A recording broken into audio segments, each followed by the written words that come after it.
A woman will literally rewrite the entire story of your relationship inside her head. She'll rehearse the breakup speech, mourn you, and mentally move on. All because you failed to do something she desperately wanted but refused to ask for. And the worst part? You'll have absolutely no clue it even happened until right now because I'm about to tell you everything. Let me start with the confession. I almost didn't make this video, and not because the topic is uncomfortable. Trust me, I have zero shame. But because what I'm about to share breaks an unwritten code that women have been silently protecting for generations. Researchers at the University of Texas conducted a multi year study on communication gaps in romantic relationships, and they found something that should genuinely alarm every man watching this. 72% of women admitted to wanting specific behaviors from their partner that they had never once verbally requested. Not because they forgot, not because it wasn't important, because they believed that having to ask would strip the behavior of its meaning entirely. She would rather go without the things she wants than have to explain it to you. That's not stubbornness. That's not a flaw. That's wiring. And if you don't understand that wiring, you will keep losing women who were completely in love with you, and you'll never understand why they left. Now, I titled this video Dirty for a reason, but probably not the reason you're thinking. Some of these are physically intimate, sure, but most of them are dirty in a different way. They're the thoughts she buries because society told her wanting them makes her too much, too needy, too traditional, too intense. So, she shoves them into a mental vault, locks it, swallows the key, and prays that somehow you just figure it out. Well, today is the day you figure it out. And I'll warn you, number 3 on this list is the one that breaks most relationships silently, invisibly, without a single argument. It just erodes things until one day she's gone and you're holding your phone wondering when everything changed. So pay attention when we get there. Here we go. Number 7, interrupt her overthinking with physical certainty. Every woman has a version of this moment. She's spiraling. Maybe it's about work. Maybe it's about something her mother said. Maybe it's about a comment her friend made 3 days ago that she's been mentally dissecting with forensic precision. Her brain is running 17 tabs and none of them are loading properly. What most men do in this situation is try to fix it. They start troubleshooting. Well, have you tried talking to your boss? Maybe just don't respond to her text. And from a logical standpoint, that makes perfect sense. Problem identified, solution offered, case closed. But here's what she actually wants and what she will chew her own off before requesting. She wants you to walk over without saying a single word. Take her face in both hands and kiss her forehead, or pull her against your chest and just hold there. No advice, no commentary, just your physical presence communicating something that words consistently fail to deliver. I'm here. I'm solid. You can fall apart for a second because I'm not going anywhere. Neuroscientist Dr. Tiffany Field, who founded the Touch Research Institute at the University of Miami, has published over 100 studies proving that physical touch reduces cortisol levels by up to 31% within minutes. But here's what the data doesn't capture: the snort's emotional weight of unsolicited touch from someone you trust. That's not just stress relief. That's safety made physical. Snorts. She won't ask for this because asking for comfort feels like admitting weakness. Most women have been conditioned to handle everything themselves. Requesting to be held feels like filing a formal complaint against her own independence. So she spirals alone and quietly resents that you didn't notice. You don't need to read her mind. You need to read her shoulders. If they're tense, if she's gone quiet, if she's scrolling her phone but clearly not absorbing anything, that's your signal. Don't ask what's wrong. Just close the distance and be the interruption her nervous system is begging for. Number 6, say her name during intimate moments and not just those moments. There is something neurologically electric about hearing your own name spoken by someone you're attracted to. A study from the journal Brain Research found that hearing your own name activates specific regions of the left hemisphere associated with self-representation and identity processing. Your name is the one word in any language that your brain treats as fundamentally yours. Now, apply that to intimacy. Not just physical intimacy, though. Yes, absolutely that. But also the quiet moments when you're cooking together and he says your name before asking you to hand him the salt. When you're walking ahead of him and he calls your name just to make you turn around so he can look at you. when he's telling a story to his friends and says, "So then Sarah turns to me." And the fact that she exists in his narrative by name, not as my girlfriend or she, but as her. Most men default to pet names. Babe, baby, hun. Those are warm and familiar, but also generic. Every woman he's ever dated was probably Babe at some point. Her name, though, that's exclusively hers. And when you use it in a moment of intensity, a whispered confession, a heated argument where you stop and say her actual name, a moment of closeness where her name is the only word you can manage, that creates a response that pet names simply cannot replicate. She'll never ask you to use her name more often because that would make it feel manufactured. The power is that it feels instinctive, like you're so consumed by her specifically that her name is the word your brain reaches for automatically. Number 5, handle another man's attention toward her with calm dominance, not reactive jealousy. This one is spicy, and I know it's going to trigger some debate, so let me be precise. She does not want you to start a fight or make a scene. That's not attractive. That's a liability. But she also doesn't want you to be completely unbothered. If another man is clearly flirting with her and you just sit there sipping your drink with zero reaction, she registers that. And what she registers is not, "Wow, he's so secure." What she registers is, "He doesn't care enough to respond." The sweet spot is calm, measured possessiveness. You walk over, you place your hand on her lower back. You look the other guy in the eye with completely relaxed confidence that says, "I see exactly what you're doing, and I'm not even slightly threatened, but she's with me, and we both know it." Maybe you extend a handshake. Maybe you introduce yourself. Maybe you simply redirect the conversation with a casual smile that communicates absolute ownership of the situation. Evolutionary psychologist Dr. David Buss found that women consistently rated proportional mate guarding as attractive. The key word is proportional. Too much and she feels controlled, too little and she feels undervalued. But that middle ground where you acknowledge the situation without being destabilized by it, that is profoundly attractive on both a conscious and subconscious level. The dirty part, she might even enjoy the moment a little. Not because she wants to make you jealous, but because your response tells her everything about your confidence, your investment, and your willingness to claim her without caging her. That distinction, claiming versus caging, is where most guys get it catastrophically wrong. Number 4, take something off her plate without announcing it. This is the silent killer of female attraction, and almost nobody is talking about it. The American Psychological Association's 2023 Stress in America survey found that women reported significantly higher levels of chronic stress than men across every measured category: work, family, household management, emotional labor, logistics, scheduling. She is running an invisible project management system in her head at all times, and most of it goes completely unnoticed. She wants you to identify one thing on her mental checklist without her having to delegate it and just handle it quietly, completely, without expecting a parade. The car needs an oil change. It's done.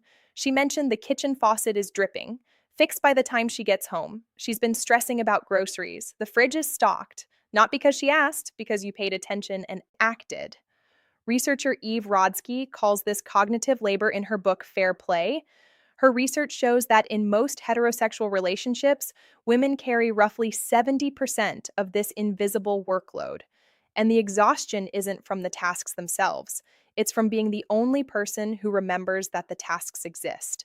When a man proactively handles something without being told, it creates a wave of relief and attraction that is almost embarrassingly powerful. She feels genuinely cared for, not because the task was hard, because the noticing was rare. She'll never ask you to do this, because asking you to take something off her plate is ironically another thing on her plate. The moment she has to identify the task, explain it, and follow up on whether you did it, she's done more work than if she'd handled it herself. The magic is in the initiative. The magic is in her coming home and realizing something is already done. And she didn't have to think about it for even 1 second. Men who master Clear's throat, this become addictive because in a world where she has to manage everything, the man who manages something for her becomes the only place she can actually rest. Number 3, this is the relationship killer I warned you about. She wants you to pursue her after you already have her. That's it. That's the whole thing. And it is staggering how many men completely abandon this the moment the relationship becomes official. During the dating phase, you were incredible. You texted first, you planned dates, you complimented her without being prompted. Every interaction felt like you were actively choosing her, like being with her was a privilege you didn't take for granted. Then you got comfortable. And comfort is wonderful, but somewhere between comfort and complacency, you stopped doing the things that made her fall for you. Not because you stopped caring, because you assumed the work was done. Dr. John Gottman, whose research has predicted divorce with over 90% accuracy, identifies this as the erosion of turning toward.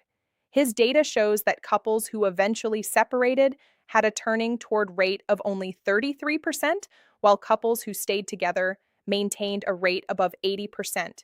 She doesn't need grand romantic gestures every week. She needs evidence, consistent, undeniable evidence that you would choose her again today, that if you met her for the first time this afternoon, you'd still pursue her, that she hasn't become furniture in your life. She will never vocalize this because saying, I need you to pursue me again, feels desperate. So instead, she goes quiet. She pulls back. She starts investing less because you invested less first. And by the time the conversation happens, if it ever does, the distance has already hardened into something much more difficult to reverse. A random Tuesday text that says, I was just thinking about you and had to tell you, takes 4 seconds to send and can sustain weeks of emotional connection. A planned date night, not because she asked, but because you refuse to stop being the man who plans things, communicates more than 1,000 I love yous on autopilot. The men who keep pursuing their partners long after the chase is over are the men whose partners never stop being in love with them. The men who stop, they become roommates slowly, painlessly, and then all at once. Number 2, be verbally explicit about your desire for her, specifically her. Most men think women want to hear that they're beautiful, and they do, but your beautiful is the baseline. It's the equivalent of tipping 15% snorts expected, and it doesn't leave an impression. What she actually wants, what makes her replay your words at 2 a.m. in the morning, is snorts specificity. Not you're beautiful, but the way you tilt your head when you're thinking about something serious makes it physically difficult for me to concentrate. Not I'm attracted to you, but I watched you walk across the room at that party and I forgot I was mid conversation with someone. Not you look good, but that thing you did with your hair today, I've been distracted since this morning and it's becoming a problem. The dirty element here is intensity. She wants to feel like your attraction to her is slightly unmanageable, not in a threatening way, in a way that communicates, you have disrupted my ability to function normally, and I am not even a little bit sorry about it. That raw, almost confessional quality where you're not delivering a compliment but admitting to a condition, that's what makes women feel genuinely desired. She'll never ask for this because you can't request obsession. It has to come from authentic overwhelm. And the beautiful thing is, if you actually feel it, all you have to do is stop censoring yourself. The thoughts are already there, you're just not saying them out loud. Start saying them out loud. Number 1, physically move her. I saved this for last because it's the one that makes women lose their composure fastest, and it's the one men are most hesitant to do.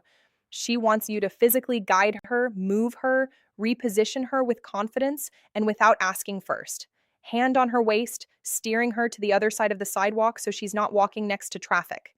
Fingers laced through hers, pulling her in a different direction because you spotted something you want to show her. Palm against her lower back, guiding her through a doorway. Hand on her thigh under the table, not groping, not performing, just present. Standing behind her, both hands on her hips, gently turning her towards something.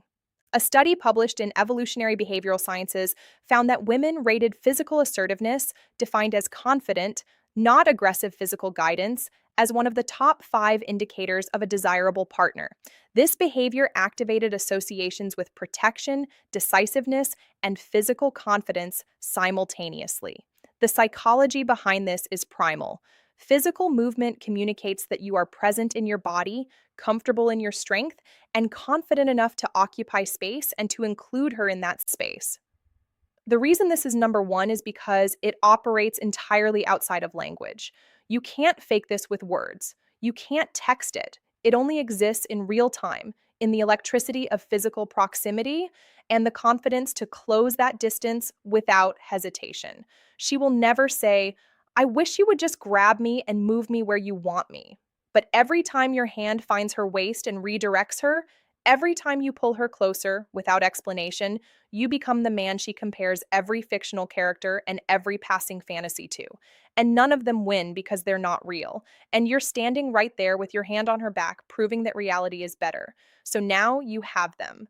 7 things women have been silently wishing for and stubbornly refusing to verbalize since the beginning of recorded romantic history. The fact that you watched this entire video tells me you're not the kind of man who assumes he already knows everything. You're the kind who actually wants to understand. That quality alone puts you ahead of 90% of the men she's ever encountered. But knowledge without action is just trivia. I didn't make this video so you could store these as interesting facts. I made it so you could use them tonight, tomorrow, in the next quiet moment where you choose between playing it safe and doing something that actually makes her feel something. Choose the second option every time. Now, here's something that ties everything together in a way that might genuinely change your next interaction with her.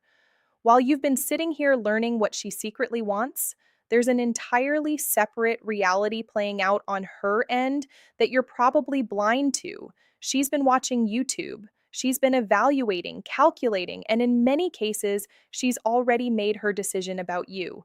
The verdict is in, and she's not sharing it. The video appearing on your screen right now is called 4 Clear Signs She's Already Chosen You but Isn't Telling You. And if you don't watch it next, everything you just learned becomes only half the equation. Knowing what she wants is powerful, but recognizing when she's already decided you're the one, that's the difference between a man who's trying and a man who's already won without realizing it. It's right there. Go watch it now. I'll see you on the other.